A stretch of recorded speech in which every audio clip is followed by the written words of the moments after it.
नमो नमः नमः संस्कृताय। आज से हम एक नए विषय मृच्छकटिकम ग्रंथ का अध्ययन प्रारंभ करेंगे। देखिए, हमने अभी पिछली कक्षा तक वेणी संहारम ग्रंथ के प्रथम अंक का अध्ययन किया और हमें अब लगता है कि अब हम सभी के मन मस्तिष्क में उसका कुछ विषय वस्तु जो है वह स्पष्ट हो चुकी है, उसकी विषय वस्तु। इसलिए हमने सोचा कि अब एक और भी नए नाटक ग्रंथ को प्रारंभ कर दिया जाए। तो क्योंकि यह जो मृच्छकटिकम ग्रंथ है यह भी हमारे यूजीसी नेट के पाठ्यक्रम में है और अगर हमें लगता है कि हम सभी नाटकों के प्रथम अंक का अध्ययन कर लेंगे तो कुछ ना कुछ जो सभी परीक्षाओं में लगभग ऐसा देखा जाता है कि प्रथम अंक से ही अधिक से अधिक प्रश्न पूछ लिए जाते हैं और अगर उससे अधिक भी पूछते हैं तो आप अगर एक बार किसी ग्रंथ के प्रारंभ यानी प्रवेश में प्रवेश कर जाते हैं तो फिर हमारे मन मस्तिष्क में उसकी सारी कहानी एक बार बैठ जाती है और फिर हम उसको अपने से भी पढ़ सकते हैं, क्योंकि वह एक संस्कार जो है वो हमारे भीतर उत्पन्न हो जाता है। तो इससे हम अपने उस ग्रंथ को पूरा पढ़ सकते हैं। अभी के लिए तो हम यह नहीं कह सकते, लेकिन हाँ, अगर आगे समय मिलेगा तो हम उस ग्रंथ को भी पूरा पढ़ाएंगे। लेकिन अभी हम जो है एक नए ग्रंथ मृच्छकटिकम, यह जो एक नाटक है, इसका हम अध्ययन आज से प्रारंभ करेंगे। तो मृच्छकटिकम ग्रंथ के लेखक हैं महाकवि शूद्रक। इनके विषय में देखिए बहुत कुछ तो प्राप्त नहीं होता है, बस इतना ही प्राप्त होता है कि यह मृच्छकटिकम के लेखक हैं और ब्राह्मण जात के ये विद्वान थे और एक वीर पराक्रमी राजा भी थे ये। लेकिन बहुत ये प्रसिद्ध ना हो सके। यह जो मृच्छकटिकम ग्रंथ है, अगर इसकी विधा पूछी जाए तो यह प्रकरण ग्रंथ के अंतर्गत आता है। इसमें कुल 10 अंक हैं। कथानक की बात करें तो लोक कथाश्रित यह नाटक है। अंगिरस है इसका संभोग श्रृंगार रस। इसके नायक के रूप में है चारुदत्त। नायक की कोट की अगर बात की जाए तो धीर प्रशांत कोट की यह नायक हैं। नायिका हैं इसमें वसंत सेना, जो साधारण स्त्री हैं, गणिका नायिका हैं यह। प्रतिनायक यह सकार है। उपजीव्य ग्रंथ की अगर बात की जाए तो भास का चारुदत्त नाटक और बृहद कथा, यह इसका उपजीव्य ग्रंथ स्वीकार किया जाता है। अगर हम इस नाटक के नामकरण की बात करें तो वैसे नियम तो यह होता है कि किसी भी ग्रंथ का नाम जो है वह नायक के आधार पर, कवि के आधार पर नाटक का नाम रखना चाहिए। कहने का तात्पर्य है कि नायक नायिका इत्यादि के नाम को यहाँ पर रखना चाहिए, लेकिन ऐसा यहाँ बिल्कुल भी नहीं है। और इसमें किसी नायक या नायिका के नाम को ना रख करके इसका नाम मृच्छकटिकम, जो इसका नाम पड़ा, वह मृत और सटिका 2 शब्दों के योग से बना है, जिसका अर्थ यह होता है कि मिट्टी की गाड़ी। और इसमें पूरी कहानी जो है वह इसी से परिवर्तित हो जाती है, इसलिए इसको ही यहाँ पर इस रूपक में यह जो नाम रखा गया मृच्छकटिकम, यह इसी के आधार पर रखा गया कि मृत और सटिका इन्हीं 2 शब्दों के योग से बन करके, जिसका अर्थ होता है मिट्टी की गाड़ी, इसलिए इसका नाम मृच्छकटिकम रखा गया। अब हम इस ग्रंथ के मंगलाचरण को भी देख लेते हैं। यह आशीर्वादात्मक मंगलाचरण है और श्रद्धरा छंद में है। इसका हम उच्चारण करते हैं। पर्यंक ग्रंथि बंध द्विगुणित भुजगा श्लेष संवीत जानो रंतः प्राणावरोध व्युपरत सकल ज्ञानरुद्धेन्द्रियस्य आत्मन्यात्मानमेव व्यपगतकरणं पश्यतस्तत्त्वदृष्ट्या शम्भोर्वः पातु शून्ये क्षण घटित लय ब्रह्मलग्नः समाधि ब्रह्मलग्नः समाधि। देखिए यहाँ पर हम इसके अर्थ पर विशेष नहीं जाते हैं। अभी जब हम आगे ग्रंथ का प्रारंभ करेंगे तो इसके अर्थ को भी सामान्य रूप से देखेंगे। इसमें दूसरा भी मंगलाचरण है, इसमें 2 मंगलाचरण है। इसमें इसका उच्चारण करते हैं, यह पथ्यावक्त्र छंद में है। पातुवो नीलकंठस्य कंठः श्यामाम्बुदोपमः गौरीभुजलता यत्र विद्युल्लेखेव राजते। अब हम इस ग्रंथ के पात्र परिचय को देख लेते हैं, क्योंकि लगभग सभी परीक्षाओं में पात्रों के विषय में निश्चित रूप से पूछता है कि कौन सा पात्र, यानी किस पात्र का क्या कार्य है या यह किससे संबंधित है, इस प्रकार से भी पूछता है। तो सबसे पहले हम पुरुष पात्रों का परिचय देखते हैं। सूत्रधार हैं सबसे पहले, प्रधान नट हैं चारुदत्त दरिद्र द्विज सार्थवाह, यह नाटक हैं, यह नाटक के नायक हैं। सागर दत्त यह चारुदत्त के पिता हैं। सार्थवाहक विनय दत्त यह सागर दत्त के पिता हैं। मैत्रेय यह चारुदत्त का मित्र तथा विदूषक है। देखिए विदूषक जो है यह अक्सर जो नायक होता है, नायक का परम मित्र होता है। तो यहाँ पर भी वही स्थिति है कि मैत्रेय जो विदूषक है यह चारुदत्त का मित्र है। सकार यह प्रतिनायक है तथा राजा पालक का श्यालक है। विट यह सकार का सहचर है। चेट यह सकार का दास है। अस्थावरक यह सकार का सेवक है। वर्धमानक यह चारुदत्त का दास है। संवाहक यह चारुदत्त का भूतपूर्व भृत्य है। सर्विलक यह मदनिका का प्रेमी तथा ब्राह्मण चोर है। कर्णपूरक यह वसंत सेना का भृत्य है।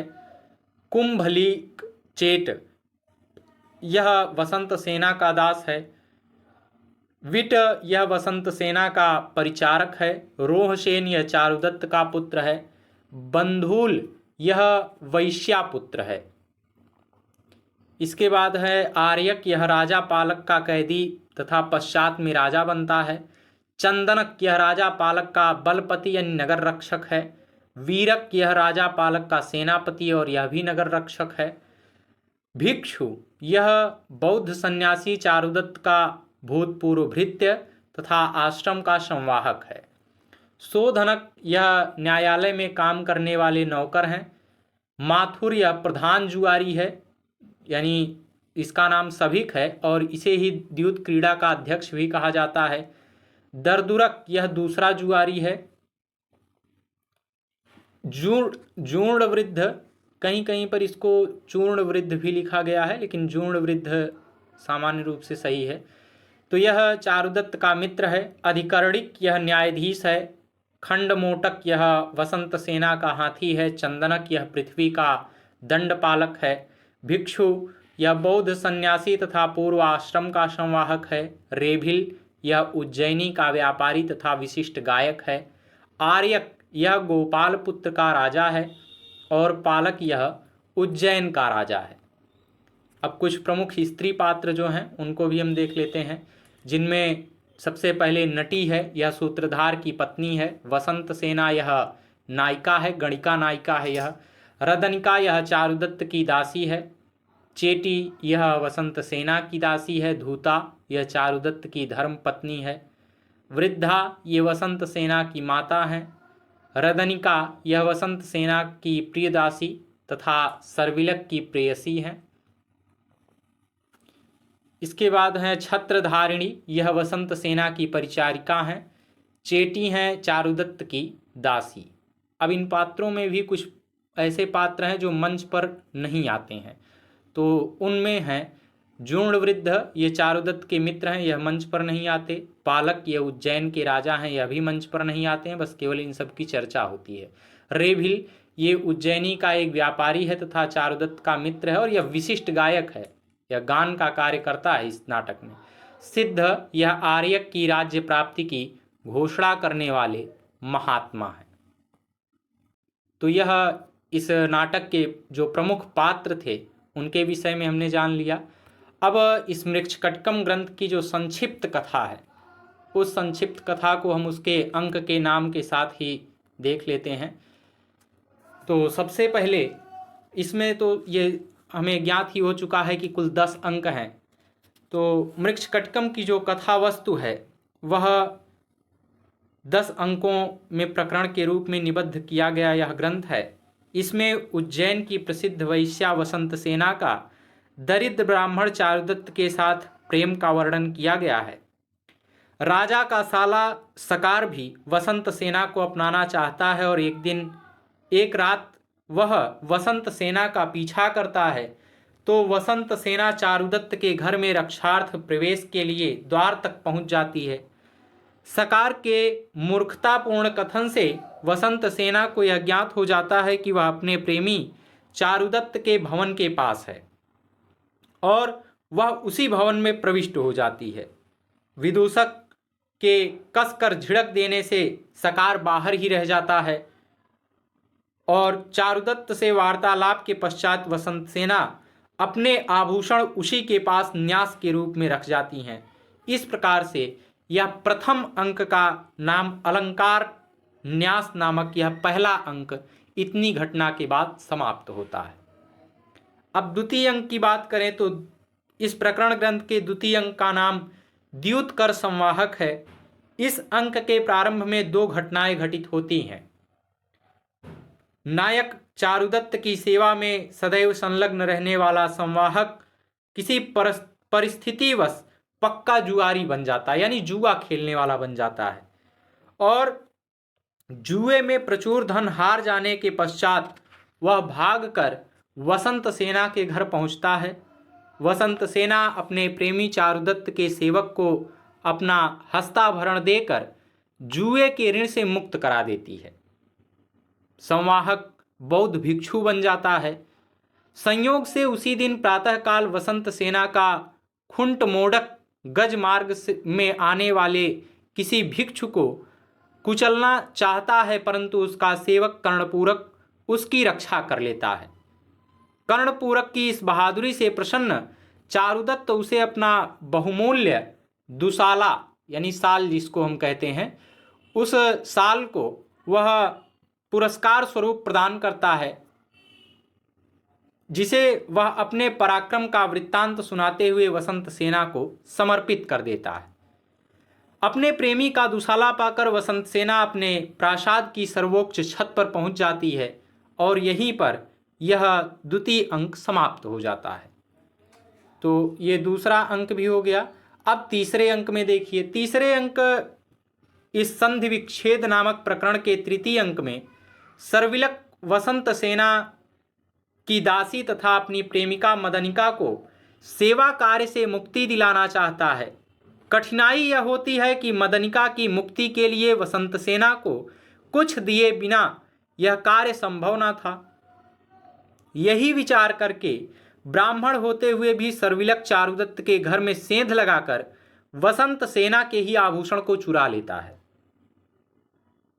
और उन आभूषणों से अपनी प्रेयसी मदनिका को मुक्त कराना चाहता है।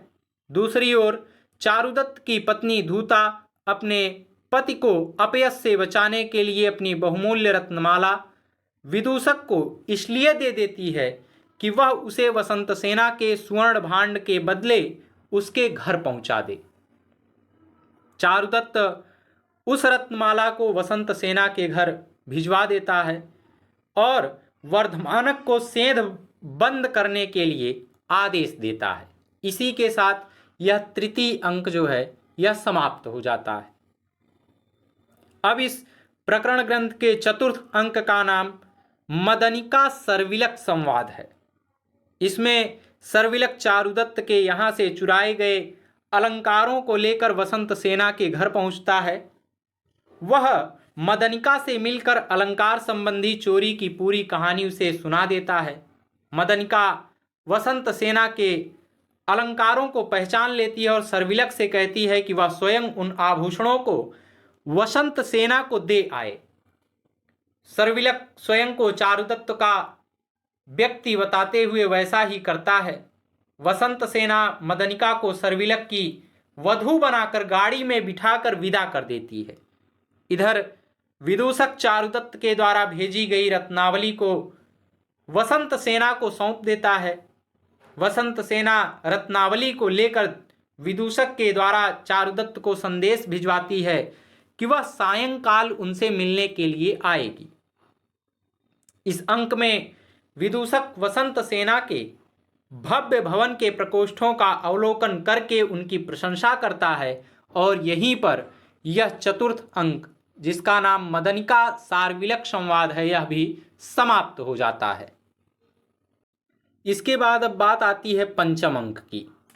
पंचम अंक दुर्दिन नामक पंचम अंक में वर्षा का विस्तृत वर्णन किया गया है। इस पंचम अंक का नाम है दुर्दिन अंक। इसमें चारुदत्त वसंत सेना से मिलन होने पर उसका हार्दिक स्वागत करता है। विदूषक से वसंत सेना के आगमन का कारण पूछे जाने पर चेटी कहती है कि हमारी मालकिन यह पूछ रही हैं कि रत्नावली का मूल्य क्या है।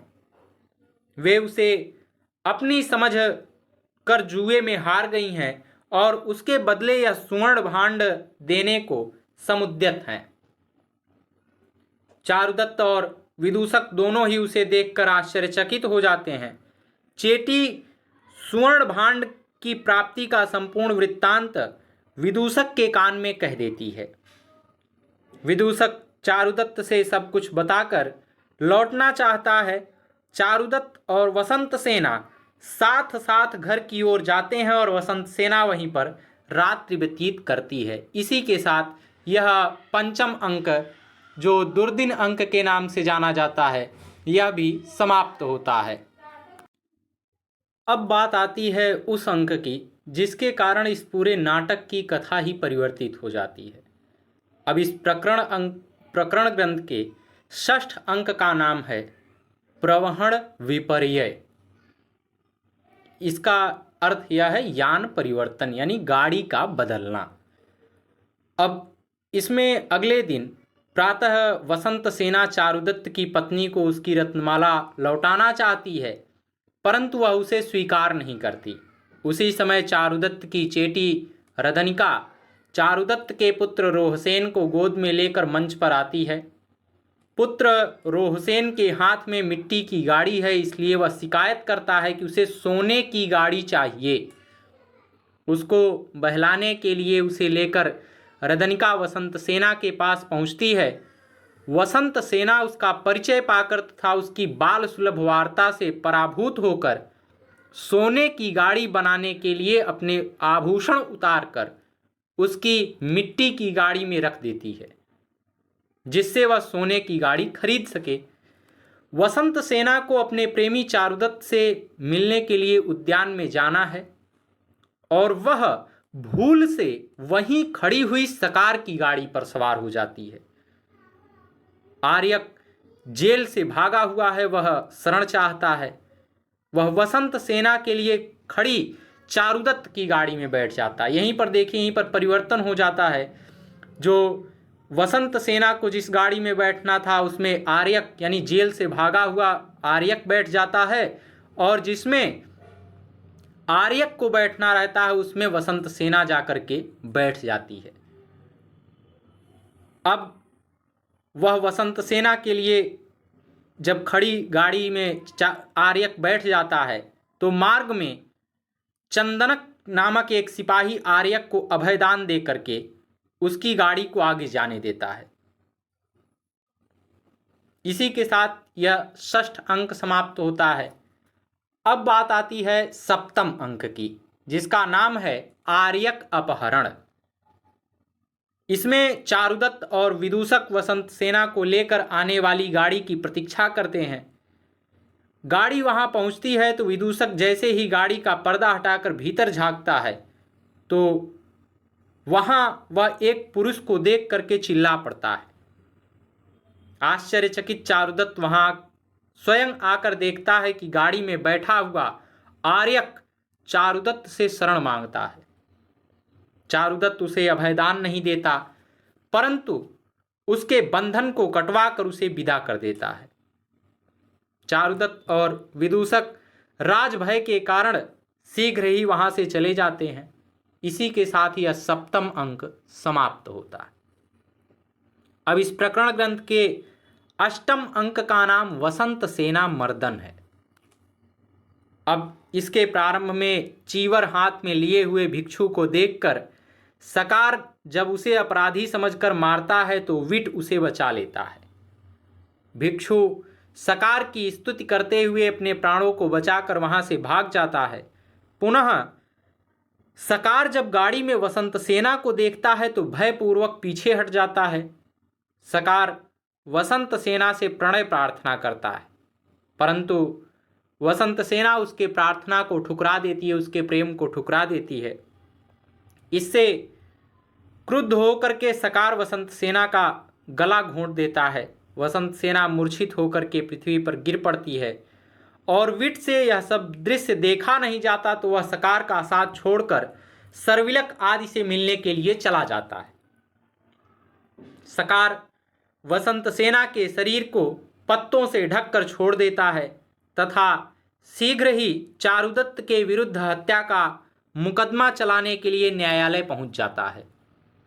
उधर भिक्षु बना संवाहक वसंत सेना को जीवित जानकर समीपस्थ विहार में ले जाता है और समुचित उपचार के द्वारा उसे स्वस्थ कर देता है। इसी के साथ यह अष्टम अंक यहीं पर समाप्त होता है वसंत सेना मर्दन का।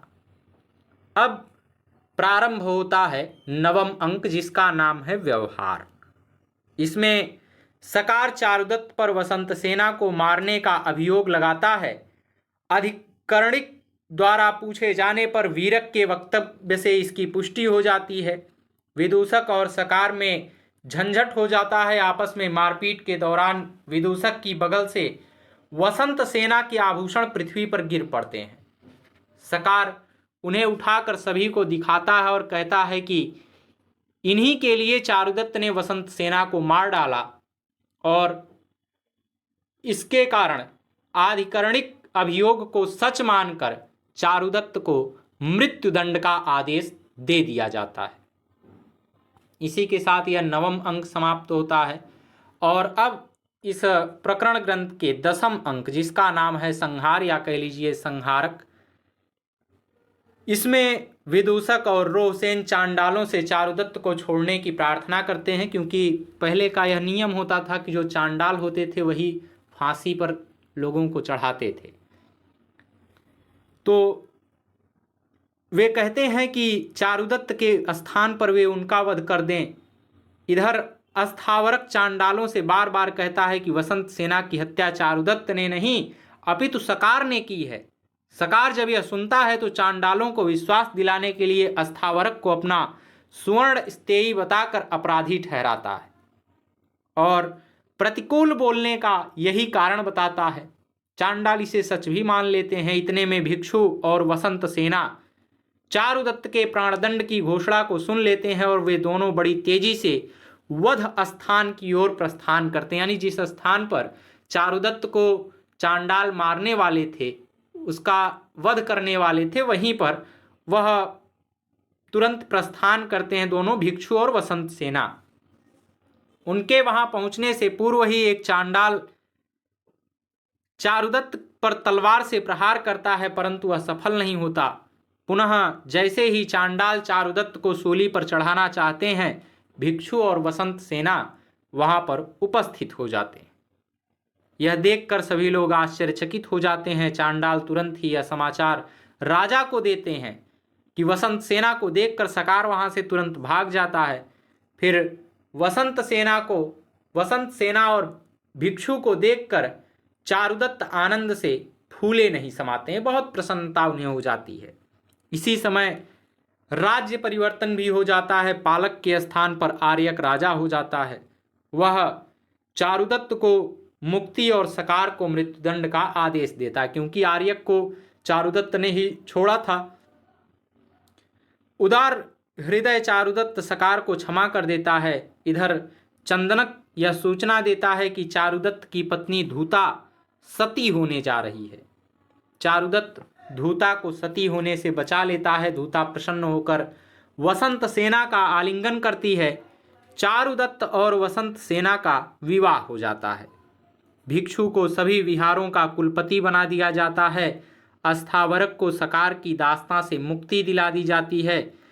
चंदनक को पृथ्वी दंडपालक का पद दिया जाता है और वध के योग्य सकार को क्षमा करके उसका अधिकार अस्थायी रूप से पूर्ववत रहने दिया जाता है।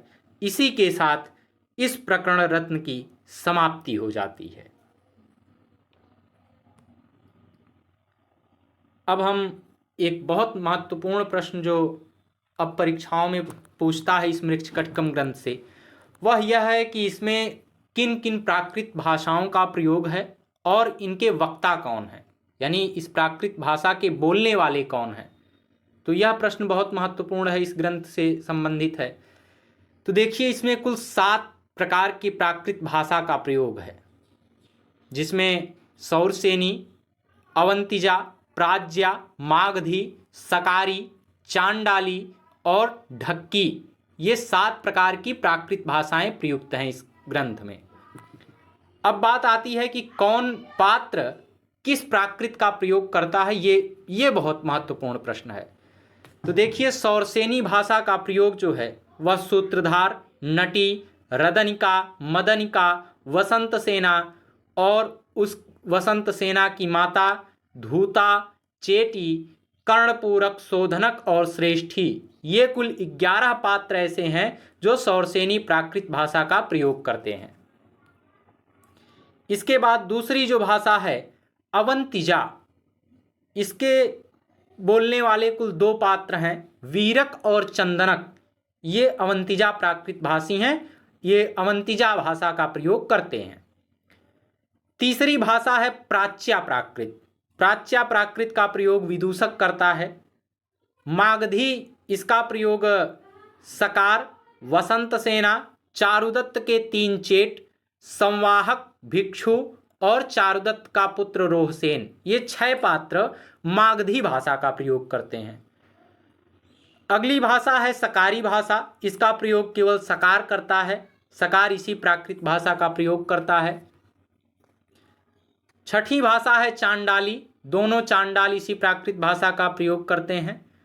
और अंतिम जो प्राकृत भाषा है वह है ढक्की।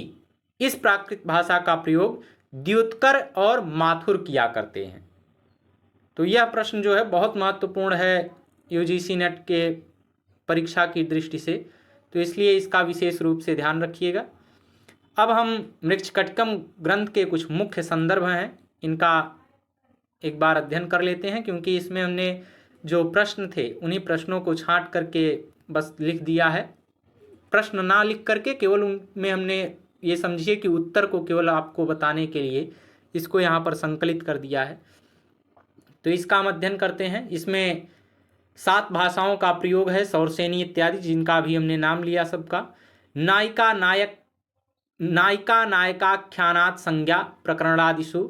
मृच्छकटकम पर गिरीश कर्नाड के निर्देशन में उत्सव नामक फिल्म भी बनी है। यह प्रश्न बहुत महत्वपूर्ण है, क्योंकि देखिए आजकल कुछ प्रश्न ऐसे हैं जो टीजीटी पीजीटी की अगर आप बात करें तो उसमें इसी प्रकार के प्रश्नों को पूछ रहे हैं कि इस अंक में कितने श्लोक हैं, इस अंक का नाम क्या है।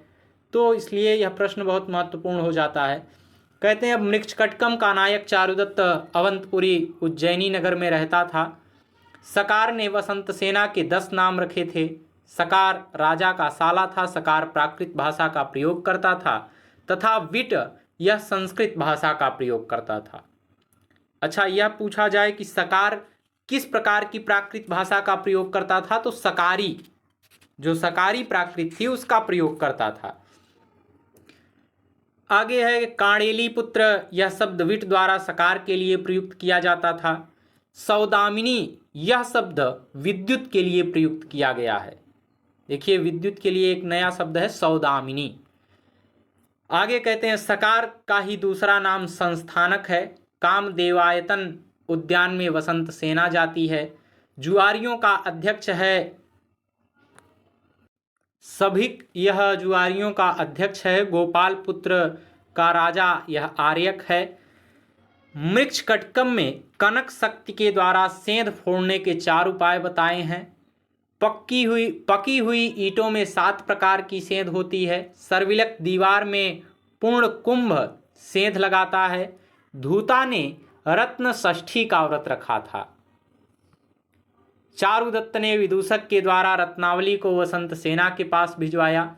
राजा का पालक सर्विलक के मित्र आर्यक को जेल में बंद कर देता है।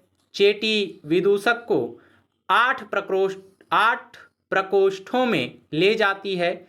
वसंत सेना की माता चौथिया बुखार से पीड़ित थी।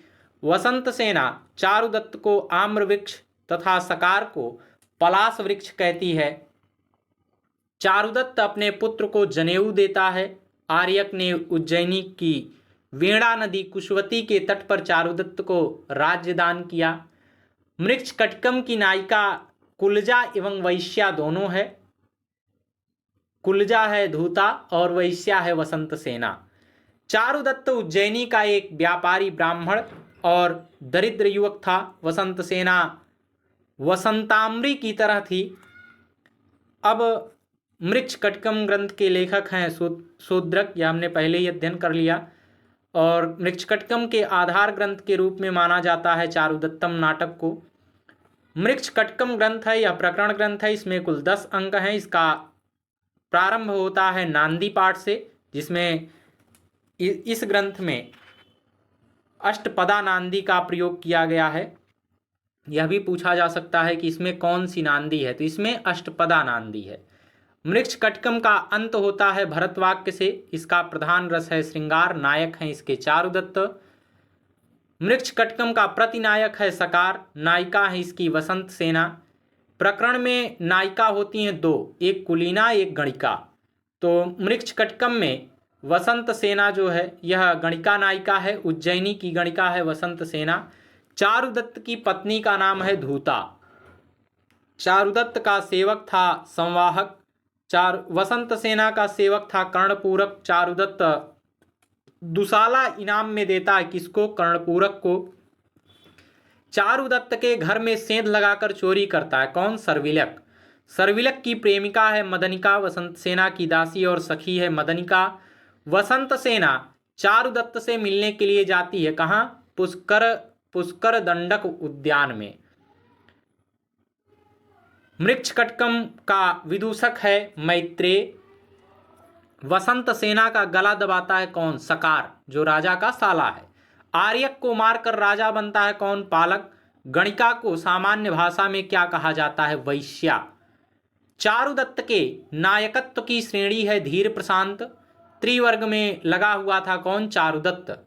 मृक्ष कटकम से संबद्ध प्रदेश है उज्जैनी। चारुदत्त का बौद्ध भिक्षु सन्यासी सेवक है कौन? संवाहक।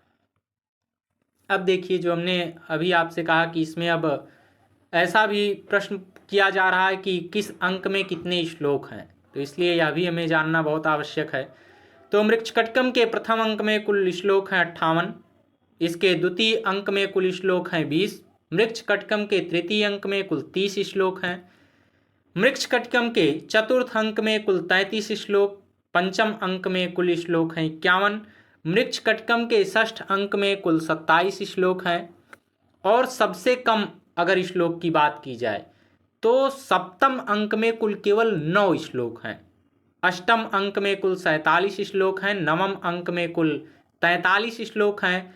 और मृक्ष कटकम के दसम अंक में कुल 61 श्लोक। अगर यह भी प्रश्न किया जाए कि सबसे अधिक श्लोक किस अंक में है, तो दसम अंक में 61 श्लोक। अगर कुल श्लोक की बात की जाए तो लगभग 379 श्लोक पूरे इस मृक्ष कटकम ग्रंथ में प्राप्त होते हैं। चारुदत्त का जुआरी सेवक था संवाहक। वसंत सेना चारुदत्त के साथ अपने प्रेम के रहस्य को बताती है।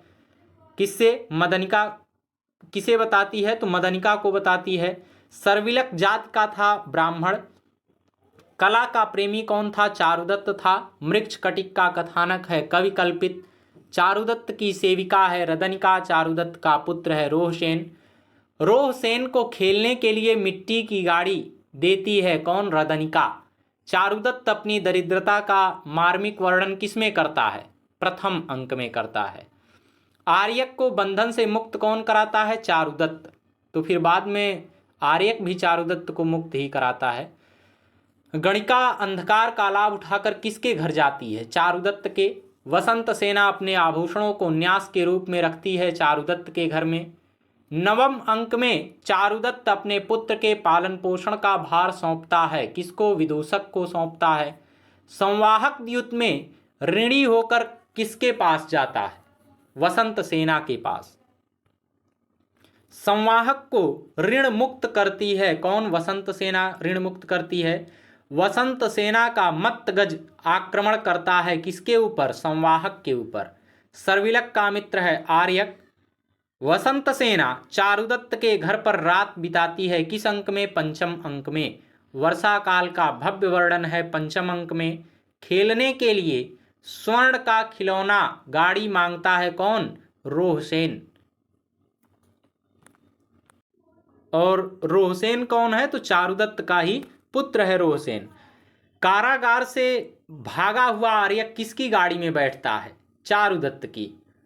और अगर ये प्रश्न पूछा जाए कि वसंत सेना किसकी गाड़ी में बैठ जाती है, तो वह सकार की गाड़ी में बैठ जाती है। वसंत सेना की हत्या का अभियोग सकार किसके ऊपर लगाता है? चारुदत्त के ऊपर, जबकि वह स्वयं वसंत सेना की हत्या करने का प्रयास करता है। वसंत सेना को चिकित्सा के लिए बौद्ध विहार में ले आता है कौन? संवाहक। मृत्युदंड की सजा सुनाई जाती है किसको? चारुदत्त को। चारुदत्त को मृत्युदंड से बचाता है कौन? आर्यक। अवंती प्रदेश की राजधानी है उज्जैनी। मंगलाचरण में किसकी स्तुति की गई है? तो भगवान शिव की। मृक्ष कटिकम के भरत वाक्य में अलंकार है निदर्शना अलंकार। चलिए, अब इस मृक्षकटिकम ग्रंथ की कुछ प्रमुख सूक्तियाँ हैं, इसका हम ऐसे अभी सामान्य रूप से अध्ययन कर लेते हैं। फिर जैसे ही हम ग्रंथ अध्ययन करेंगे प्रतिदिन, तो जहाँ कहीं भी सूक्ति रहेगी हम वहाँ आपको बताते चलेंगे। लेकिन ये यहाँ पर हमने एकत्रित इसलिए कर दिया सूक्तियों को ताकि हमें पता रहे कि यह कहाँ पर है, तो हम उसको विशिष्ट रूप से अध्ययन करेंगे। तो पहले प्रथम अंक में देख लेते हैं। पहली सूक्ति है कि शून्यम पुत्रस्य गृहम चिर शून्यम नास्ति यत्र सन्मित्रम मूर्खस्य दिशः शून्या सर्वम शून्यम दरिद्रस्य। यह सूत्रधार कहता है प्रथम अंक के 8वें श्लोक में। यानी उसके कहने का तात्पर्य होता है कि पुत्रहीन व्यक्ति का घर सूना होता है, सच्चे मित्र के अभाव में समस्त जीवन सूना होता है, मूर्खों की संपूर्ण दिशाएं सूनी होती हैं, और जो दरिद्र होता है उसके लिए तो सारा जगत ही सूना होता है। अगली सूक्ति है, कहते हैं कि अल्प क्लेशम मरणम दारिद्र्य मनंतकम दुखम। यह चारुदत्त का कथन है, यह भी प्रथम अंक की सूक्ति है। अगली सूक्ति है निर्बुद्धि क्षयमेति अहो निर्धना सर्वपदामास्पदम। यह चारुदत्त का कथन है। अगली सूक्ति है कि निस्तेजाह परिभूयते। यह चारुदत्त का कथन है। देखिए आगे हमने लिखा भी है कि यह किस अंक के किस श्लोक में आपको मिलेगा, तो उसको आप देख लीजिएगा। सूर्यो भवति न स खलु जीवति। यह सकार का कथन है। लिम्पतीव तमोंगानी वर्षतीवांजनः नभः। यह विट का कथन है। न पुष्पमोष मर्हति उद्यानलता। यह भी विट का कथन है। गुणः खलु अनुरागस्य कारणम न पुनर्बलात्कारः।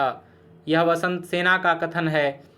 रत्नम रत्नेन संगच्छते। यह विट का कथन है।